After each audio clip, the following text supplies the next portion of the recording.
Okay, so I'm a week late to this, but still, I'm getting in on this. Ranpo Kitan is goddamned awesome, and thank you to everyone who recommended it to me. Really deep, moving story. Very interesting characters. Very messed up characters. Quite a messed up world in general.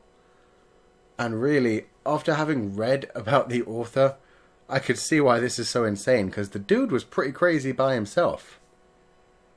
And I'm really shocked at how long it took them to make an adaptation for this. And I wouldn't have even expected it to be an anime adaptation. I would have more expected something along the lines of a live-action movie or maybe a drama. Anime feels like a bit of an odd choice for this one. Although I don't normally consider anime in general childish. Like, I'm not one of those people that say, oh, anime are just cartoons. Because obviously, I've seen things like Higurashi and, you know, there's tons of anime.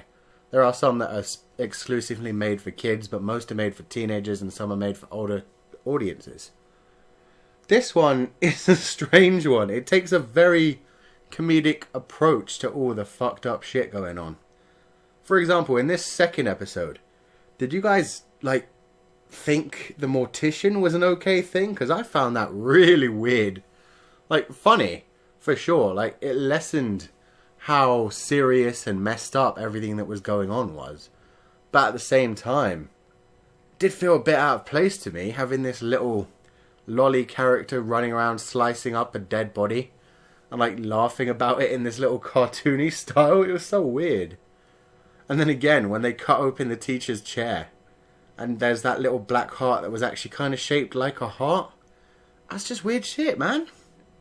It's a very weird artistic style. I like it. I dig it. I feel like emo version of me, like back when I was 13 years old, would have loved the hell out of this even more than current me.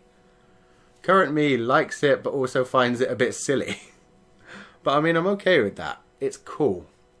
And these main characters are so insane.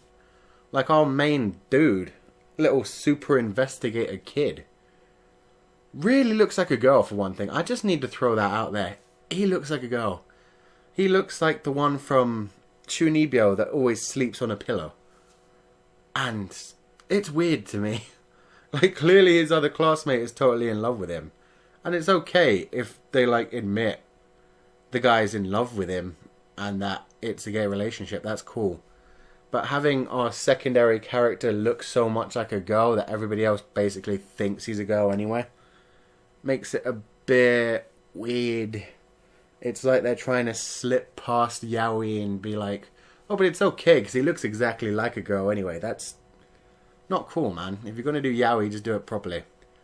And especially after what I read about the author of this story, like, they should know that. They shouldn't have been doing such weird little games with it. But I guess maybe it was just a different time and different thing. So, our other main character, the one who is an actual paid detective, a little bit older and a little bit more psychotic, I'm really interested to find out what's up with him. Like, I can't even guess what kind of illnesses he has for the fact that he's just constantly taking pain drugs but still feeling pain. Really, really weird. And he's like such a genius, and he's got this whole tricky thing where it's like, oh, they let me be an investigator and I never have to go to school because I'm so smart. He's basically L from Death Note. It's interesting. So messed up, but so interesting. I'm enjoying the hell out of it, but I'm also kind of like, really? Really? The characters are insane. You basically have to be in the right kind of mindset for the show. You have to enjoy mysteries, because it did give a good mystery in these first 2 episodes. I'm expecting a lot more good mysteries from here on. One thing that's going to make it a bit annoying is the way that we focus on the main character's viewpoints, where you don't actually see who's around you until the main character actually takes interest in them. Once he does take interest in them, suddenly you see all about them, but up until that point, everyone's just a shadow. It's a cool little effect they've got, but it's going to make it annoying if they keep doing the same thing that they did in this one, where the actual killer was just a shadow until we actually saw her and it was revealed that it was her who was the killer. I mean, if in the last episode we'd actually seen her face when she was saying about the whole body thing being in such a weird position, like, you would have realised straight away, really. There's only one girl that actually came over and talked to the main guy as if he wasn't a danger. whereas everyone else was avoiding them. So, like, obviously it would have been her, but because she was a shadow, you didn't really pay much attention to it, did you? It's a tricky little way for them to get past you, and I don't like it too much. Like, I find it cool, because it does make us see the kind of mindset our main character is in, where he just literally doesn't pay attention to anything around him unless it seems of interest to him. But at the same time, it is going to get on my nerves if, like I said, it throws off the investigation for us a bit. One thing that I really liked, which was really deep to me, is when our main character saw our substitute teacher for the first time. And like the first thing he noticed was all the scars on her wrist. That was really deep to me. Like, you could tell this chick was under serious pressure and in a really dark place in her life, and it kind of made sense now why she was dressed like a gothic Lolita despite being a 40-year-old woman. Seriously messed up characters in this. I love the hell out of it.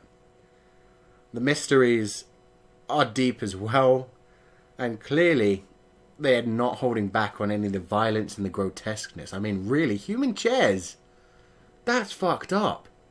And I do know, like, there are serial killers who actually do that kind of stuff. I forgot the name of the one, but there was a guy who, like, skinned a whole ton of women and made, like, not just furniture out of them, but all kinds of stuff. Keychains, tables, everything you can think of. I can't even think right now. There were, like, things hanging from the ceiling constantly at his place that were made out of skin. Oh, messed up shit, yo. Still, the fact that they go in at that and then have such childish and jokey things throughout the anime, it's such a weird juxtaposition. I love it. So yes, this one is a definite you should be watching recommendation from me. And this is me officially picking it up. After this first impressions video, yeah, I'm going to be reviewing it at least until we do the live event between me and Joey Baggins. Because right now, I'm super psyched about this one. And I wasn't even paying attention to it before. So thank you again to everyone who recommended it to me. So thanks for listening, guys. Leave a comment to let me know what you thought of this first mystery. All the messed up characters in this world that's almost as grotesque as gangsters. Like if you enjoyed the review, and subscribe if you haven't to see more. And I will see you guys next time.